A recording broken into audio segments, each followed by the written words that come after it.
Dear students, in this video we are going to see the classifications of boilers. So before that we should know what is boiler. Boiler is a closed vessel in which heat produced by combustion of fuel is transferred to water for its conversion into steam at the desired temperature and pressure. Okay, let us see the classifications. So it is based on various categories and we will discuss one by one briefly. So according to the axis of the boiler, it is fully based on the axis.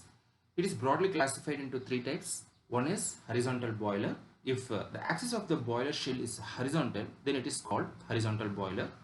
Lancashire boiler and locomotive boilers are the examples of horizontal boiler. If the axis of the boiler is vertical, it is called vertical boiler. Cochrane boiler is the example for vertical boiler.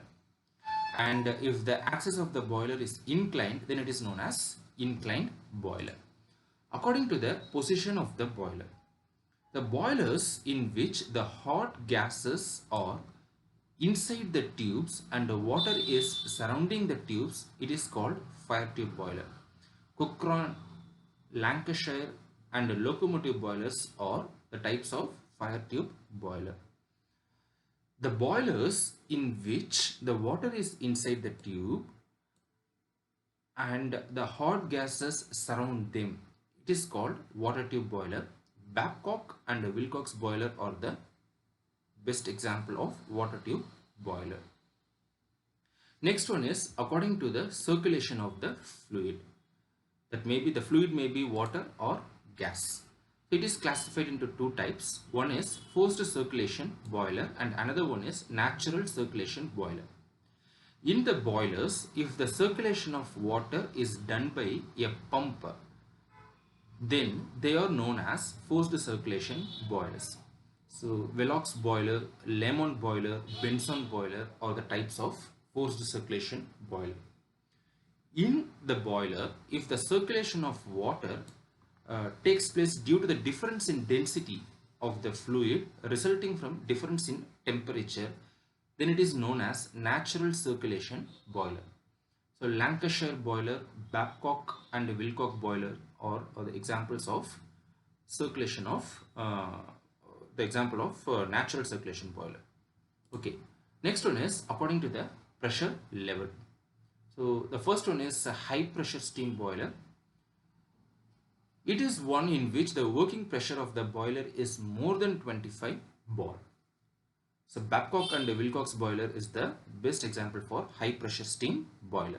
In case of a low pressure boiler, the pressure difference will be in between 3.5 to 10 bar, and in case of medium pressure boiler, the pressure difference will be in between 10 bar to 25 bar. For this type of low pressure boiler, Cochrane and Cornish boiler are the best examples, and in case of medium pressure boiler, Lancashire and locomotive boilers are the best example. Okay, next one is according to the mobility. So the boilers which cannot be transported easily from one place to another place are called stationary boilers, and the boilers which can be easily transported from one place to another place are called portable boilers. So next one is according to the number of tubes. So first one is single tube boiler. The boiler having only one fire tube or water tube is called single tube boiler. So Cornish boiler is one of the best example for single tube boiler. So the boiler is having two or more fire or water tubes for the circulation of hot gases or water are called multi-tube boiler. So the best example for multi-tube boilers are Lancashire boiler, locomotive boiler, Cochrane boiler, Babcock and Wilcox boiler, etc. So this question will be asked in 7 or 8 marks in an university examinations, and sometimes it will be asked in 2 marks. So prepare well. Thank you.